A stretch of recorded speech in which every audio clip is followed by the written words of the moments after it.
সন্মানীয় ৰণোজ পেগু ডাঙৰীয়াদেৱৰ কেইটামান কথাৰ আঁত ধৰি মই ইয়াত ক'বলৈ আহিছোঁ। তেখেতৰ এটা ভিডিঅ' ক্লিপত মই দেখা পাইছিলোঁ, তেখেতে কৈছে যে NISটো অকল ইন ছাৰ্ভিচ টিচাৰসকলকহে কৰিবলৈ দিয়া হৈছিল বুলি কৈছে, আৰু তাৰ লগতে প্ৰাইভেট স্কুলৰ বিদ্যালয়ৰ শিক্ষকসকলেও কৰিবলৈ দিয়া হ'ল, তেওঁলোকক সুবিধাটো এনেকৈ কৈছিলে।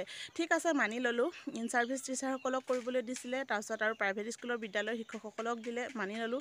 তাৰপিছত আকৌ টেট দিবলৈ যে দিলে, প্ৰাইভেট স্কুলৰ বিদ্যালয়বিলাকক নাকচ কৰি দিব লাগিছিলে, আকৌ কিয় টেট দিবলৈ সুবিধাখন দিলে? আমি এতিয়া টেট কোৱালিফাইড হ'লোঁ, আমিও এটা আশা কৰোঁ যে আমাকো এটা গভৰ্ণমেণ্ট চাকৰি লাগে, কাৰণ আমিও বিচাৰোঁ, কাৰণ আমিও আন যিসকলে মানে ছাৰ্ভিচ কৰি আছে গভৰ্ণমেণ্ট স্কুলত, ঠিক সেইধৰণে আমাকো লাগে, কাৰণ আমাৰো লাইফৰ কথা আছে, সেইকাৰণে আমিও বিচাৰোঁ এটা চাকৰি। কিন্তু তাৰ ওপৰত যদি এইখন চৰকাৰৰ ইমানেই সৎসাহস আছে, তেতিয়াহ'লে NIS DLEDৰ পৰা যিসকলে ইন ছাৰ্ভিচ মানে চাকৰি কৰিছে সকলোকে আঁতৰাই দিয়ক। আকৌ অযুক্তি মানে NISৰ পৰা DLED কৰা চাৰ্টিফিকেটখন যিহেতু বৈধ নহয় বুলি কৈছে ন, 18 মহীয়া কৰ্চ হয় বুলি কৈছে, তেতিয়াহ'লে সকলোকে আঁতৰাই দিয়ক NISৰ পৰা। আমাক কিয় এপ্লাই কৰিবলৈ সুবিধাখন দিয়া নাই, তেওঁলোককো আঁতৰাই দিয়ক।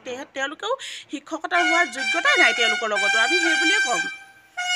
আৰু এই কথাটো আমি মানি ল'ব নোৱাৰোঁ আৰু মানি নলওঁ, কাৰণ সেই একেখন চাৰ্টিফিকেটে অলৰেডি তেওঁলোকে টিচাৰ কৰি আছে, আৰু আমি কেনেকৈ অযোগ্য হ'লোঁ, এইটো আমি মানি ল'ব নোৱাৰোঁ। আৰু কেইটামান কথা কওঁ। অলৰেডি ঠিক আছে, NIS এতিয়াহে অবৈধ হৈছে, কিন্তু NISটো আগতেতো বৈধ আছিলে ন।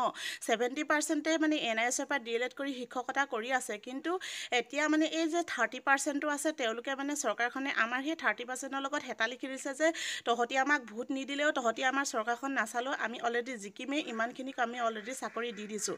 কাৰণ সেই 70%এ অলৰেডি সেই একেখনেই চাৰ্টিফিকেট মানে NISৰ পৰা 2017ৰ পৰা 2019 চনৰ ভিতৰত যোনখন আমি কৰিছিলোঁ, সেই একেলগে কৰা সিহঁতি মানে সেইখন চাৰ্টিফিকেটৰ দ্বাৰা চাকৰি পাবলৈ পাৰে গভৰ্ণমেণ্ট স্কুলত, কিন্তু আমি যে এই 30% বাকী থাকি গৈছোঁ, আমিখিনিয়ে মানে চাকৰি পাবৰ যোগ্য নহয়, আমাৰ লগত কোনো যোগ্যতাই নাই, সেইটোৱে বুজাবলৈ বিচাৰিছে চৰকাৰখনে। আৰুনো কি বিচাৰিছে? ডাইৰেক্টলি আমাক ক'ব পৰা নোৱাৰে বেয়াকৈ, কেনেকৈ ক'বলৈ মানে কিবা এটা আইনী প্ৰক্ৰিয়াৰ জৰিয়তে আমাক মানে আঁতৰাই দিছে, মানে সেই একেখিনিয়েই হয় মানে NISৰ পৰা DLED কৰি পিনি তেওঁলোকে চাকৰি কৰিব পাৰে, আৰু আমি হ'লে নোৱাৰোঁ।